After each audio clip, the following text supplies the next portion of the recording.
സ്ഥിരം ഉപയോഗിച്ച് കരിപിടിച്ച് പോയ നിലവിളക്ക് നമുക്കിതുപോലെ നല്ല പുതുപുത്തനാക്കി എടുത്താലോ? രണ്ടേ രണ്ട് സാധനം കൊണ്ട് നമ്മുടെ എല്ലാവരുടെയും വീട്ടിലെ നിലവിളക്കിൻ്റെ അവസ്ഥ ഏതാണ്ട് ഇതുപോലെയൊക്കെ ആയിരിക്കുമല്ലേ? വിളക്ക് കൊളുത്തി കഴിഞ്ഞ് അതിൻ്റെ കരിയും എണ്ണമയവും എല്ലാം കൂടിയിട്ട് ആകെ ഇതായിരിക്കും അതിൻ്റെ അവസ്ഥയെന്ന് പറയുന്നത്. അപ്പോൾ ഇതിനെ നമുക്ക് വെറും രണ്ട് ഇൻഗ്രീഡിയൻറ്റ് കൊണ്ട് എങ്ങനെയാണ് നല്ല പുതുപുത്തനായിട്ട് കടയിൽ നിന്ന് വാങ്ങുന്ന പോലെ ആക്കിയെടുക്കാൻ പറ്റുമെന്ന് നോക്കാം. അത് നമുക്ക് ആദ്യം വേണ്ടത് ഒരു ഡിഷ് വാഷാണ്. നമ്മുടെ കയ്യിൽ ഏതാണോ ഉള്ളത് ആ ഒരു ഡിഷ് വാഷാണ് എടുക്കേണ്ടത്. പിന്നെ വേണ്ടത് ഒരു ഹാഫ് ലെമണാണ്. അതിൻ്റെ നീര് കൂടി ഇതിലേക്ക് പിഴിഞ്ഞൊഴിച്ച് ഒന്ന് മിക്സ് ചെയ്ത് കൊടുക്കുക. ഇതുപോലെ അതിലേക്ക് ആഡ് ചെയ്തൊന്ന് മിക്സ് ചെയ്ത് കൊടുത്തതിന് ശേഷം നമ്മുടെ കയ്യിലൊരു സ്ക്രബ്ബർ എടുക്കുക. എല്ലാവരുടെ കയ്യിലും സ്റ്റീലിൻ്റെ പോലത്തെ സ്ക്രബ്ബർ ആയിരിക്കും.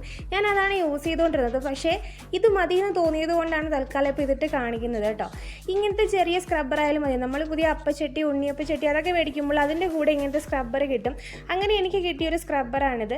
ഞാനിപ്പോൾ ലൈവായിട്ട് കാണിച്ചു തരാം. അതേ നമ്മളൊരു വലിയ എഫേർട്ടിൻ്റെ ആവശ്യമൊന്നുമില്ല. 1-2 മിനിറ്റ് കൊണ്ട് നമുക്ക് നല്ല വൃത്തിയാക്കി എടുക്കാൻ പറ്റും. ഒരു കറയോ എണ്ണമയോ ഒന്നും തന്നെ അതിൽ അവശേഷിക്കുന്നില്ല. ഇപ്പം തന്നെ നിങ്ങൾക്ക് കാണാൻ ഞാൻ വലിയ എഫേർട്ട് കൊടുത്തിട്ടില്ല, വലിയ സമയം എടുത്തിട്ടില്ല.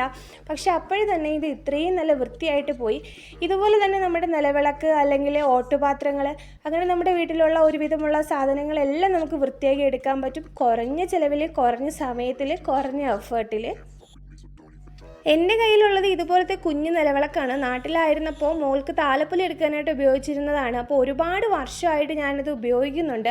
ഇവിടെ പിന്നെ നമുക്ക് വലിയ നിലവിളക്കൊന്നും കൊണ്ടുവരാൻ പറ്റാത്ത കാരണം ഞാനത് കൊണ്ടുവന്നതാണ്. കണ്ടില്ലേ, ഇതൊന്ന് കഴുകി എടുത്ത് കഴിഞ്ഞപ്പോൾ എങ്ങനെയുണ്ട് എന്ന്. അപ്പോൾ ഇതാണ് ഇതിൻ്റെ ഫൈനൽ റിസൾട്ട് എന്ന് പറയുന്നത്. പിന്നെ ഈ നിറം പോയത് എന്താണെന്ന് നോക്കണ്ട. ഇതുപോലെ ഒരുപാട് തവണ, ഒരുപാട് വർഷങ്ങളായിട്ട് കഴുകിയിട്ട് ആ സ്വർണ്ണ നിറം ഒന്ന് മാറിയതാണ്.